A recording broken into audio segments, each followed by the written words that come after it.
Oi, meus amores, vai lá, pega lá teu livro de história e vamos continuar a nossa última aula, que a gente estava falando sobre o que? Herança cultural, a humanidade e o tempo histórico. Estão lembrados, né?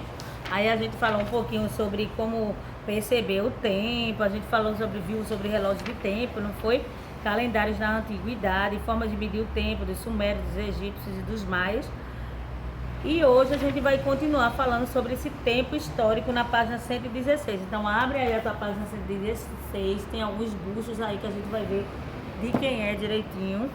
E vamos acompanhar a leitura juntamente comigo, tá? Até para ajudar na fluência da leitura, ok? Todo ser humano, ele é fruto do seu próprio tempo, ok? Ou seja, as ideias, as percepções do mundo, a cultura e o modo de vida são limitados pelas experiências do presente. As pessoas, elas podem até pretender modificar a realidade em que vivem, mas não são capazes de viver o futuro ou resgatar e reviver o passado.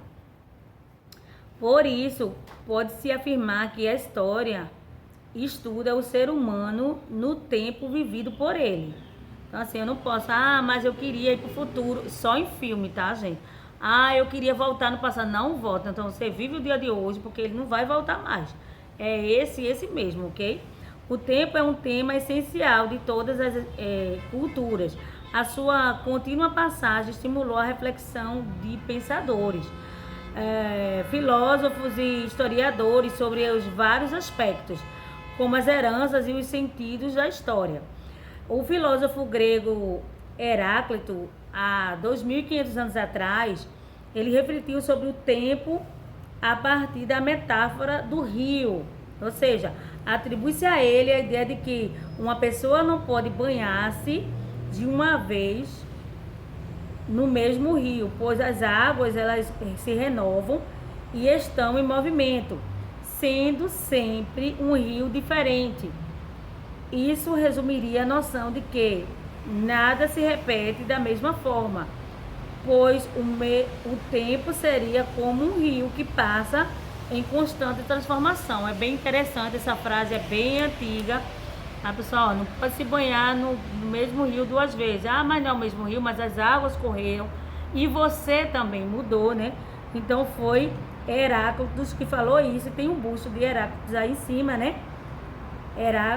Heráclito de Éfeso, a escultura de bronze, né, em Nápoles, na Itália, em 2016, né, tem aí.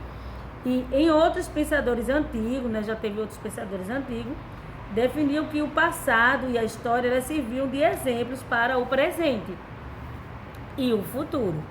Segundo Heródoto, o historiador grego que viveu há cerca de 2.600 anos, conhecer o passado ajudaria a compreender o presente e a imaginar o futuro. Para o historiador ateniense Tucídides, que também viveu há cerca de 2.600 anos, a história serviria para observar os acertos e os erros do passado, ajudando a não repeti-los. É bem interessante, né, os filósofos. Aí a gente também está vendo um busto aí do lado do poeta Homero, que há cerca de 2.800 anos personificou por meio dos personagens como Odisseu e Penélope a memória coletiva da Grécia Antiga, com as aventuras de uma série de metáforas sobre a tentativa de se frear a passagem do tempo de Nápoles, na Itália, em 2016. Então tem aí esses bustos, né, que a gente está vendo aí do lado, né, de Homero e de Heráclito, ok? E tem uma aí bem curiosidade aí, você sabia? Então, você estudar o tempo realmente e filosofar em relação a isso é bem interessante. Tem tudo a ver com o que eu sempre falo, né? A gente só pode saber o nosso presente se a gente conhece o nosso passado, e assim a gente vai ajudar a fazer o nosso futuro. Vamos ver aí O Tempo Revela a Verdade, né? De Giacomo Domêncio Cerino, né? Tem uma tela aí de 1751. Nessa tela, Cronos, o Deus do tempo revela para uma jovem o peso do tempo de uma mulher mais velha. Então, ó, tem aí. E essa tela, ela existe, tá, gente? Super importante a gente entrar em essa coisa de cultura, questão de história, juntamente com a arte. Não tem como se dividir, tá? Então, vamos ler aí na página 117. A forma de os povos lidarem com o tempo, ela foi influenciada pelas questões da vida civil e da religiosa, a vida do cotidiano, tá?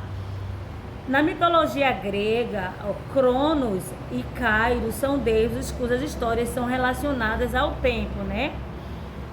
Cronos era o senhor do tempo, aquele que estuda, aquele que de tudo devora. Então, Kairos era representado como um ser que tinha cabelos apenas nas laterais da cabeça. E por isso não podia ser segurado ou retido, simbolizando o tempo que não para, tá? Então, por isso que tem o tempo que revela a verdade, né? De Giocone, que simbolizou aí, ó, que eles só têm um cabelo do lado, tá? Que é o tempo que não segura, né? E o tempo é velho aqui, né? Simbolizando o tempo velho. E tem Cronos e Kairos. Aí, olha só, você vai responder. Explique como o filósofo Heráclito resumia a ideia de passagem de tempo. Eu quero só Heráclito, tá, gente? Não estou pedindo pensamento difundido de outros pensadores, filósofos, não.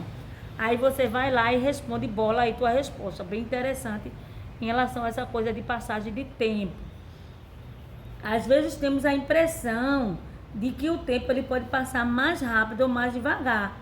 No caderno faço uma lista com 3 atividades que, quando realizamos, fazemos o tempo parecer passar mais depressa.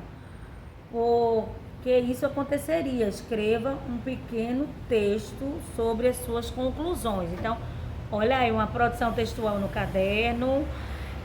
Se eu estou brincando, se eu estou assistindo um vídeo, se eu estou... Aí eu vou achar que o tempo passa muito rápido, tá? Se eu tô fazendo uma atividade que eu não gosto, de repente não é que você não gosta, a mamãe manda você fazer alguma atividade, limpar algo, aí tá demorando demais, ou você tá estudando alguma coisa que não quer, né? Espero que vocês gostem de tudo. E aí vocês acham que o tempo tá demorando muito. Então, mas o tempo, ele é igual para todo mundo.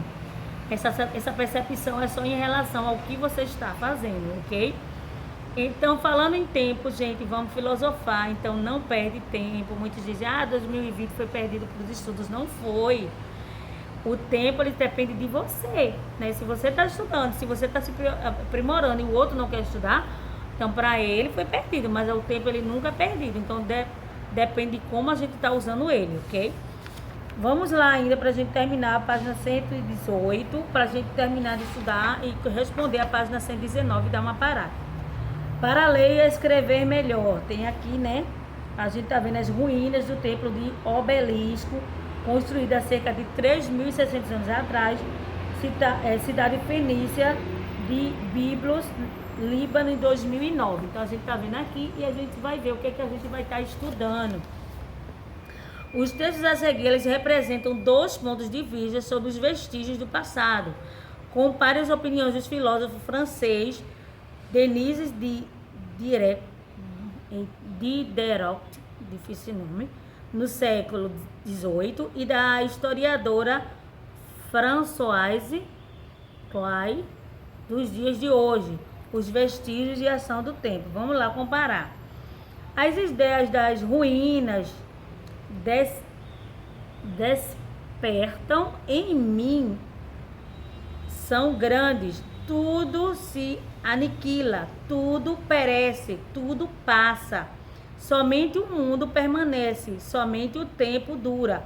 Como o mundo é velho, que é que minha existência efêmera comparada com a deste rocheado que cai, deste vale que se aprofunda, desta floresta que vacila, dessas massas suspensas acima da minha cabeça e que me abalam. Então, esse primeiro aí foi do Denis Diderot, né? Citado lá, As Máscaras da Civilização. Então, esse primeiro texto aí é de Diderot, que é a opinião do filósofo francês. Vale salientar palavras novas, tá aí no glossário, e ele diz aí, ó, tudo se aniquila, tudo perece. Perece é o quê? Tudo acaba, tudo termina, tudo tem um fim. Depois ele diz aí, ó, o que é a minha existência efêmera? O que é efêmera é o que é tempo, é temporário, é provisório. A gente está aqui e depois acaba. A existência é efêmera. Então são palavras que ele citou aí no dele, tá? O que é isso? Diante de tudo, né? Ele está filosofando. Vamos ver o outro texto aí, tá, gente? O texto da Croix Françoise, né? Que é a Alegoria de Patrimônio, São Paulo, né? Já é um texto mais de hoje, atual. O castelo fortificado, reproduzindo as muralhas da igreja gótica, da qual resta apenas o esqueleto, revelam mais do que se estivessem intactos. O poder fundador que os mandou construir, mas os musgos corrosivos, as ervas daninhas que se desmantelam, os telhados e arrancam as pedras das muralhas, lembram que a destruição e a morte são o término desses maravilhosos inícios. Então aí já teve outra visão falando da mesma vista. Os dois historiadores estão falando sobre vistas de ruínas do Templo do Obelisco. Todos dois estão falando, né? Vocês podem sentir dificuldade na leitura, mas todos dois estão falando sobre essa imagem aqui, essa imagem histórica. No segundo texto ela está falando muralhas, a igreja gótica. Que igreja gótica é essa? A igreja gótica é o estilo artístico comum na Europa, no período medieval, a igreja gótica. Ele falou também que vale mais do que se estivesse intacto. O que é intacto? É uma palavra nova, se estivesse íntegro. Está dizendo que essas muralhas valem mais, né, essas ruínas, do que se estivessem novas, intactas. Ninguém tivesse mexido, não tivesse ruído. Está falando também sobre fundador que os mandou construir, mas os musgos corrosivos. O que é esses corrosivos? Ele está falando que corrói, destrói, né? Os musgos vão destruindo ao longo do tempo. Não tem ninguém ali organizando de novo, ajeitando. Está falando também a última palavra nova aí, que é daninhas. As ervas daninhas que desmantelam. O que é desmantelar? É desmontar, né? É desfazer essas muralhas, né, que se desfizeram, as ervas daninhas, né, que começaram a crescer. Então, são duas visões bem diferentes, né, e ao mesmo tempo parecidas, né, são visões diferentes e parecidas, falando sobre a vista das ruínas do Templo do Obelisco, né. Um está falando de uma forma, né, todos os dois filosofando de uma forma poética, né, as ideias das ruínas despertam para mim, que são grandes, tudo se aniquila, tudo parece, tudo passa, somente o mundo permanece, somente o tempo dura, ok? Aí diz que tudo é efêmero, mas, né, tudo é passageiro, e no final ele ainda faz uma pergunta: dessas massas suspensas acima da minha cabeça que me abalam, né? Então aí, diante desses dois textos, né, eu quero que vocês leiam de novo, leiam 2, 3 vezes, para vocês entenderem direitinho. Aí ele diz assim: assinala a palavra que é melhor descreve o sentimento expresso pelo filósofo Denis Diderot na primeiro texto. Ele está falando sobre tristeza, ele está falando sobre alegria, está falando sobre paixão, sobre vergonha, tá? O que ele está falando? Ele está bem melancólico, não tá, gente? Então já dá para entender esse texto, né? Aí, o que são as ruínas a que o autor se refere? Porque o filósofo teria esse sentimento diante delas, no segundo, tá? Ele está perguntando, aí você vai responder: que ruínas, né? As ruínas, só para lembrar, né, gente, ajudando nessa resposta, que as ruínas, elas são vestígios antigos, são construções antigas humanas. Elas estão lembrando também, né, ela está dando uma ideia para o filósofo, a existência humana, né, que existiam pessoas naquela época na Terra, mas que a Terra é finita, que um dia acaba, né? Ele está remetendo também à passagem do tempo, que ela provocou tristeza, que as pessoas não estão mais. Mas vai aí bolando para a resposta, mas é nesse sentido, tá? Do primeiro texto. No terceiro, que elementos da natureza são usados no segundo texto para indicar a passagem do tempo sobre os vestígios do castelo da igreja? Então, olha, aqui ficou bem mais fácil, o texto é mais atual, então ele deu vários vestígios, ele falou sobre ervas daninhas, falou sobre sinais do tempo, ele falou sobre as muralhas. Então bola a tua frase aí, tua resposta e coloca aí, tá? No quarto, para terminar, ele colocou aqui: escreva um pequeno texto apresentando os elementos que são comuns a Denis Diderot e a Françoise Croate. O que é comum para os dois, né?